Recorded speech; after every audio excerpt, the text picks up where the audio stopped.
नमस्कार, मैं Avinash Bhaskar Sathe, entrepreneur, motivational speaker, author और कॉर्पोरेट ट्रेनर। आज थोड़ा सा नया टॉपिक लेके आया हूँ आप सबके सामने। जब से लॉकडाउन हुआ है ना हमारे देश में, हम सब लोगों ने एक चीज बहुत ज्यादा सुनी है दोस्तों, महसूस भी की है, और वो है डिप्रेशन। पिछले एक हफ्ते से हर एक प्लेटफॉर्म पर चर्चा हो रही है। क्यों सुशांत सिंह राजपूत जैसे टैलेंटेड, डायनामिक और कंप्लीट एक्टर ने सुसाइड कर लिया, कैसे कुछ महीनों से वो डिप्रेशन में थे, कैसे बॉलीवुड में नेपोटिज्म है। हर एक प्लेटफॉर्म पर लगभग यही चर्चा है। लेकिन आज मैं स्पेसिफिकली डिप्रेशन इस बीमारी के बारे में बात कर रहा हूं। डिप्रेशन एक ऐसी बीमारी है दोस्तों, एक ऐसी तकलीफ है जिसका सामना हर कोई अपनी जिंदगी में कभी ना कभी करता ही करता है। बॉलीवुड में भी दीपिका पादुकोण से लेके अमिताभ बच्चन, शाहरुख खान, परवीन बॉबी, संजय दत्त, दिलीप कुमार जैसे सारे बड़े बड़े स्टार्स ने इस डिप्रेशन के फेज में से वो गुजरे हैं, इसका सामना किया है और इसको डिफीट भी किया है। दोस्तों, जिसके पास भी एक बड़ा विजन होता है ना, एक बड़ा गोल होता है ना, बड़ा लक्ष्य होता है ना, उसको दिक्कतों का सामना करना ही करना पड़ता है और वो हमेशा दिक्कतें उनके सामने आते ही रहेंगे। क्योंकि नेपोटिज्म जैसे बॉलीवुड में है, सिर्फ बॉलीवुड में नहीं है दोस्तों, ये रियल लाइफ में भी होता है। हम सबके साथ ऐसा होता है। जब भी कोई आगे बढ़ने की कोशिश करता है, बहुत सारे लोग उसे पीछे खींचने की कोशिश करते हैं। तो ये बहुत नेचुरल है, बहुत सिंपल है। आप लोगों को इसको हाईलाइट करना चाहिए कि ये सब आपके साथ भी होगा। एक बड़ा विजन अगर आपके पास है, एक बड़ा लक्ष्य अगर आपके पास है, तो ये सब होता ही होता है, हर एक फील्ड में है। डिप्रेशन को बहुत सारे लोगों ने दोस्तों हराया भी है। नेगेटिविटी की बात करूंगा तो बहुत सारी चीजें मैं आपको बता सकता हूं, लेकिन पॉजिटिव चीज यानी डिप्रेशन को बहुत सारे लोगों ने हराया भी है। वॉल्ट डिज्नी जो 6 से ज्यादा बार डिप्रेशन में गए थे, डिप्रेशन से गुजरकर उन्होंने इंपैक्ट किया है अपने लाइफ में। आज के दौर में लोगों का लिविंग स्टैंडर्ड बढ़ता ही जा रहा है, लिविंग स्टैंडर्ड चेंज हो रहा है, ड्रीम्स बड़े हो रहे हैं, लोगों के पास बहुत पैसा आ रहा है दोस्तों। लेकिन समय एक ऐसी चीज है जो हमसे दूर होते जा रही है। समय एक ऐसी चीज है जो कम हो रही है। आप सब लोग इसको मानते भी होंगे। लोगों के लक्ष्य बड़े होते जा रहे हैं और जिससे काम का दबाव उन पर बढ़ता ही जा रहा है। जिंदगी की रफ्तार इतनी तेज हो गई है कि एक छोटा सा सेटबैक भी हमें बहुत सारे झटके दे सकता है, बहुत ज्यादा हर्ट कर सकता है। यानी ड्रीम्स के पीछे भागते भागते हम सेटिस्फाइड होना ही भूल गए हैं, हम सेटिस्फाइड रहना ही भूल गए हैं। लाइफ में आगे बढ़ते बढ़ते परेशानियां, negative thoughts, problems, low feel करना या फिर लो एनर्जी फील करना, ये सब कॉमन होता जा रहा है दोस्तों। WHO के मुताबिक पूरी दुनिया में 30 करोड़ से ज्यादा लोग डिप्रेशन के शिकार हैं। पूरी दुनिया में हर साल लगभग 8 लाख से ज्यादा लोग आत्महत्या कर लेते हैं। WHO यानी वर्ल्ड हेल्थ ऑर्गेनाइजेशन के मुताबिक 2019 में, आई रिपीट 2019 में भारत में 6 करोड़ से ज्यादा लोग डिप्रेशन के मरीज थे। ये संख्या इतनी ज्यादा है दोस्तों कि India is the most depressed country in the world. Yes, I repeat, according to the WHO, India is the most depressed country in the world, followed by China and USA। WHO के मुताबिक भारत की 20% से ज्यादा आबादी यानी महिलाओं की आबादी डिप्रेशन के सिम्टम्स फेस कर रही है। भारत में 4 करोड़ से ज्यादा लोग एंजाइटी यानी घबराहट के शिकार हो गए हैं और यही असली वजह है दोस्तों कि बहुत सारे लोग आत्महत्या कर लेते हैं, आत्महत्या, सुसाइड जैसे ऑप्शन सिलेक्ट कर लेते हैं। भारत में लगभग 20 करोड़ लोग ऐसे हैं जिन्हें किसी ना किसी तरह की मानसिक परेशानी है। डिप्रेशन को आत्महत्या की सबसे बेसिक जड़ माना जाता है, सबसे बेसिक वजह मानी जाती है। यानी डिप्रेशन की वजह से हर 45 सेकेंड्स में, आई रिपीट, डिप्रेशन की वजह से हर 45 सेकेंड्स में हर एक व्यक्ति अपनी जान गंवा बैठता है। 15 से 35 वर्ष के लोगों के बीच आत्महत्या को मौत की दूसरी सबसे बड़ी वजह मानी जाती है। National institute of mental health and neuroscience के मुताबिक भारत में हर 20 में से एक व्यक्ति किसी ना किसी तरह के डिप्रेशन से गुजर रहा है। Depression is ranked by WHO as the single largest contributor to the global disability. एक बात मैं आपको समझाने की कोशिश करता हूं दोस्तों, डिप्रेशन पर मात करना बिल्कुल संभव है, बिल्कुल पॉसिबल है, लेकिन सबसे पहले जरूरत होती है उस पर बातचीत करने की, उस पर बात करने की। हम लोग बात ही नहीं करते हैं उसके ऊपर। हमारे भारत में मानसिक स्वास्थ्य पर ज्यादा बात नहीं होती, आप सब लोग जानते हैं। हम आपस में इस पर बात करने में कंफर्टेबल नहीं होते हैं, ना ही हम ये किसी से शेयर करते हैं, ना ही हम ये शेयर करने में कंफर्टेबल होते हैं। इन शॉर्ट, इस पर किसी का ध्यान नहीं है, क्योंकि डिप्रेशन के बारे में बात करना बात को समझना हमारे यहाँ पे टैबू माना जाता है। छोटी छोटी बातों में डिप्रेशन में हम लोग चले जाते हैं। हमारा स्वभाव ही ऐसा बनता जा रहा है कि हम लोग डिप्रेशन में हमेशा होते ही है। तनाव बहुत ही ज्यादा हावी हो रहा है दोस्तों हमारे लाइफ में, और जिससे ये बाकी बीमारियों को भी आमंत्रित कर रहा है। आंकड़ों के मुताबिक भले ही भारत में 6 करोड़ से ज्यादा मरीज होंगे डिप्रेशन के, लेकिन ये आंकड़ा ज्यादा हो सकता है दोस्तों। मैं आपको बताता हूँ 100% ज्यादा होगा, क्योंकि हम इस पर खुलकर बात ही नहीं करते हैं, और इसी की वजह से ज्यादा लोग डॉक्टर के पास नहीं जाते हैं। डॉक्टर के पास नहीं जाते हैं तो ये आंकड़ा भी हम लोगों को ज्यादा दिखता नहीं है। आत्महत्या के मामलों में भारत दुनिया का नंबर 1 देश है। सुसाइड करने वालों में सबसे ज्यादा युवा है दोस्तों, यानी 15 से लेकर 35 एज के ग्रुप के जो लोग हैं सबसे ज्यादा सुसाइड करते हैं हमारे देश में। हम सोशल मीडिया पे तो हजारों दोस्त बना लेते हैं, कितने ज्यादा दोस्त रहते हैं हमारे सोशल मीडिया पे, लेकिन जब हम अपने दिल की बात किसी से कहना चाहते हैं, जब हम किसी से अपने दिल की बात हमें कहनी होती है, तो शायद ही ऐसा कोई दोस्त हमें नजर आता है जिससे हम सब कुछ आराम से शेयर कर सके। राइट और नॉट? मेरा आपसे सवाल है दोस्तों, मेरा सीधा सवाल है आपसे, अगर आप किसी भी रीजंस की वजह से हताश है, निराश है या डिप्रेस फील करते हैं, या फिर आत्महत्या या सुसाइड करने वाले ऐसे फीलिंग अगर आपके मन में भी कभी ना कभी आते हैं, तो क्या आप इन सोशल मीडिया फ्रेंड के लिस्ट में से किसी को निकाल कर उससे खुलकर बात कर सकते हैं?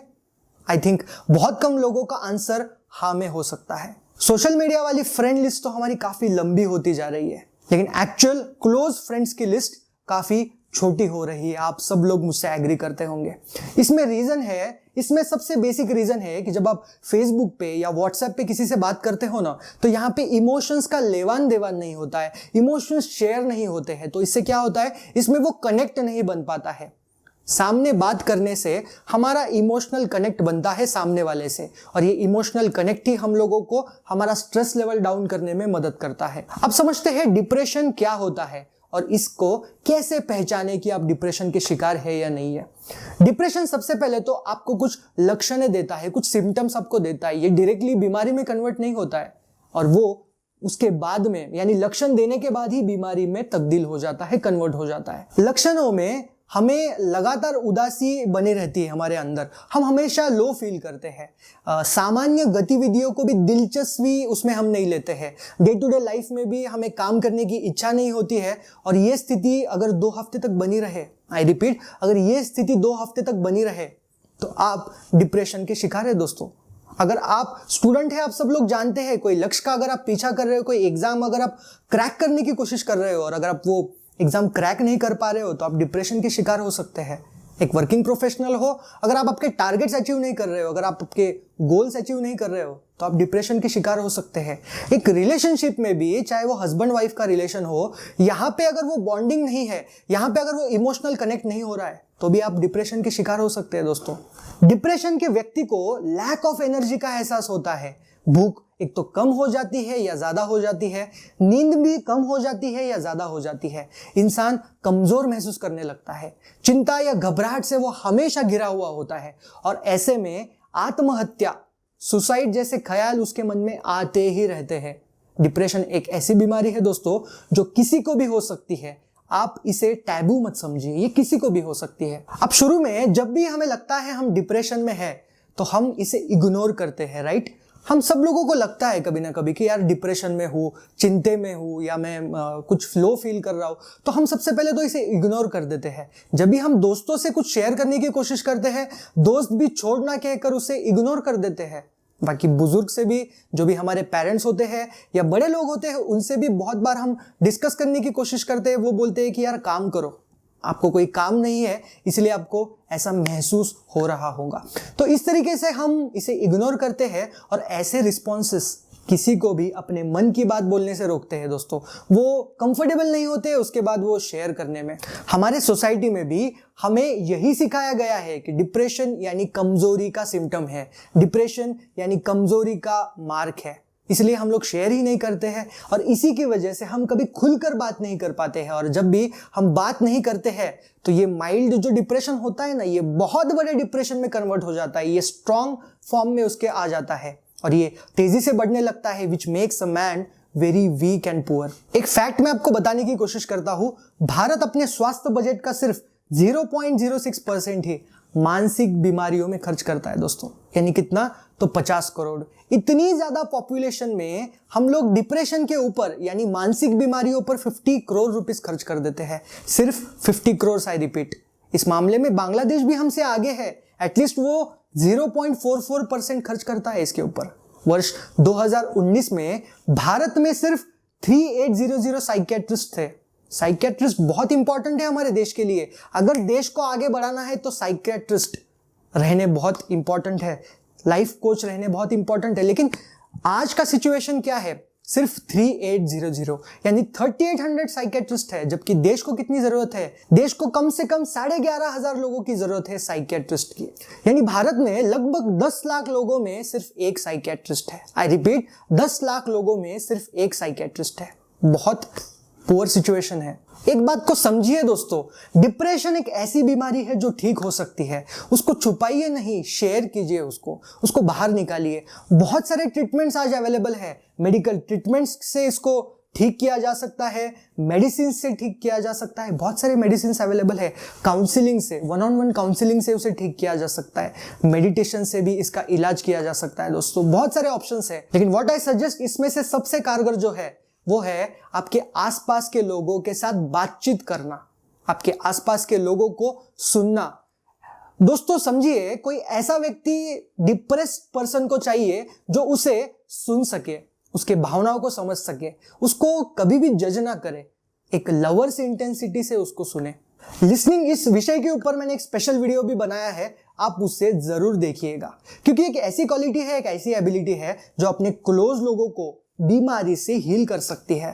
अगर डिप्रेस पर्सन को अगर आप आराम से सुनोगे ना तो वो अपने आप हील होगा धीरे धीरे। आज की इस वर्ल्ड में किसी को सुनना ही नहीं है, हर किसी को बात करनी है। आप देखिए, दो लोग जब कॉन्वर्सेशन करते हैं, हर किसी को अपनी बात रखनी है। जब भी कोई सुनता है, हम आगे वाले को इंटरप्ट करके अपनी बात रखना चाहते हैं, and that is the reason nobody is trying to listen. और अगर आपको, आपके जो क्लोज वन है, अगर आपको लगता है ये डिप्रेशन में है, आप उसको शांति से सुनिए। लिसनिंग एबिलिटी आपकी सुधारिए, तभी आप उनको हील कर सकते हैं, तभी आप उनको ठीक कर सकते हैं। आपके लोगों को आपको बस शांति से सुनना होगा। ये बहुत बड़ी ट्रीटमेंट हो सकती है दोस्तों। अगर आपके पास ऐसी कोई व्यक्ति नहीं है जिससे आप बातें शेयर कर सकते हैं, जो आपकी सुन सकता है, अगर आपको लो फील हो रहा है, लो एनर्जी में फील हो रहा है, या नेगेटिव थॉट्स में अगर आप है, और अगर आपके पास कोई कोच नहीं है, तो आप मुझसे कांटेक्ट कर सकते हैं। भारत को अगर आगे बढ़ाना है, भारत को अगर नेक्स्ट लेवल पर लेके जाना है, हम लोगों को समझना होगा कि भारत युवाओं का देश है। यहाँ पे इतने ज्यादा युवा है, और हमने देखा, फैक्ट के जरिए हमने देखा कैसे युवा डिप्रेशन का शिकार हो रहे हैं। हमारे देश को अगर बदलना है तो इन युवाओं के ऊपर बात करनी होगी, इन युवाओं से कंप्लीटली इनको अंडरस्टैंड करना पड़ेगा, इनको सॉल्यूशंस देने की जरूरत है। तभी हमारा देश आगे बढ़ सकता है दोस्तों, तभी हमारे देश में क्रिएटिविटी आ सकती है, तभी हमारे देश में इनोवेशन आ सकता है। हर चीज में अगर आगे बढ़ना है दोस्तों, तो डिप्रेशन, इस बीमारी को हमें जड़ से उखाड़ना होगा। इसको बाहर निकालने के लिए हम लोगों को ज्यादा से ज्यादा फ्रेंड्स बनाने होंगे, ज्यादा से ज्यादा लोगों के साथ बात कीजिए। किसी को भी नेगेटिव तरीके से बात मत कीजिए, हर किसी से प्यार से बात करने की कोशिश कीजिए। स्प्रेड द लव, हर किसी से अच्छी तरीके से बात कीजिए, उनकी केयर कीजिए, अपने क्लोज लोगों से मुलाकात कीजिए, टाइम टू टाइम उनसे बात कीजिए, क्योंकि उससे ज्यादा इंपॉर्टेंट मुझे नहीं लगता कुछ है। आशा करता हूँ वीडियो आपको अच्छा लगा होगा। वीडियो अगर अच्छा लगा है तो वीडियो शेयर कीजिएगा। चैनल अगर सब्सक्राइब नहीं किया है तो चैनल सब्सक्राइब कर लीजिएगा, क्योंकि ऐसे ही मोटिवेशनल वीडियोस, ऐसे ही कॉर्पोरेट वीडियोस मैं आपके सामने लाता रहूंगा। आपका आशीर्वाद चाहिए। Thank you so much. नया वीडियो लेके आऊंगा, तब तक के लिए आई एम साइनिंग ऑफ। जय हिंद।